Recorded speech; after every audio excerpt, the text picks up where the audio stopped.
நீ சாதாரணமான ஒரு இடத்தில் வரவில்லை. உன்னுடைய அன்பு சாதாரணமான ஒரு இடத்தில் வைக்கப்படவில்லை.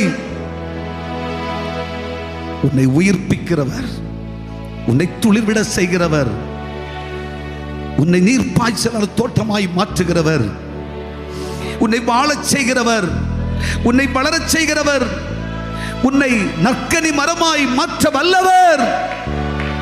அவரிடத்தில் அல்லவோ நீ அன்பு வைத்திருக்கிறாய்.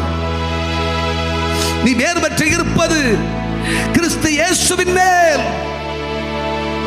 நீ வேறற்று போயிருந்தாலும், நீ பட்டு போயிருந்தாலும், மாண்டு போயிருந்தாலும், ஐயா உன் வாழ்க்கை ஒருவேளை தலை குனிந்திருந்தாலும், வாழ்க்கை முற்று பெற்றது என்று சொல்லி இருந்தாலும், இன்று இன்று இன்று இன்று நீ நேசிக்கிற, நீ அன்பு கூறுகிற இந்த இயேசு உன் வாழ்க்கையை இன்னைக்கு தழைக்க பண்ணுவேன் என்று சொல்லுகிறார், துளிர்க்க பண்ணுவேன் என்று சொல்லுகிறார். நீ வாழ்வாய், நீ வாழ்வாய், நீ சுகமாவாய், நீ மீண்டும் சொலிப்பாய். உன் சரித்திரம் மாறும், இந்த நிலை மாறும், இந்த கண்ணீர் மாறும், இந்த துன்பம் மாறும், இந்த வேதனை மாறும், இந்த தரித்திரம் மாறும், இந்த வனாந்திரம் மாறும்.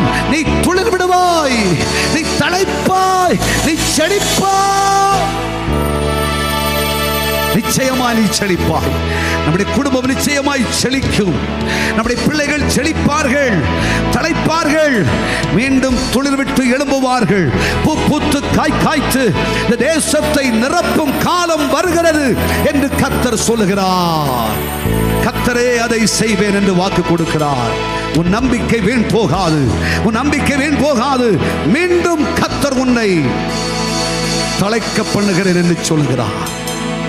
பட்ட மரமே, பட்டு போன விருட்சமே, உன்னை மீண்டும் துளிரடைய செய்கிறேன், உன்னை தழைக்க பண்ணுகிறேன் என்று கர்த்தர் சொல்லுகிறார்.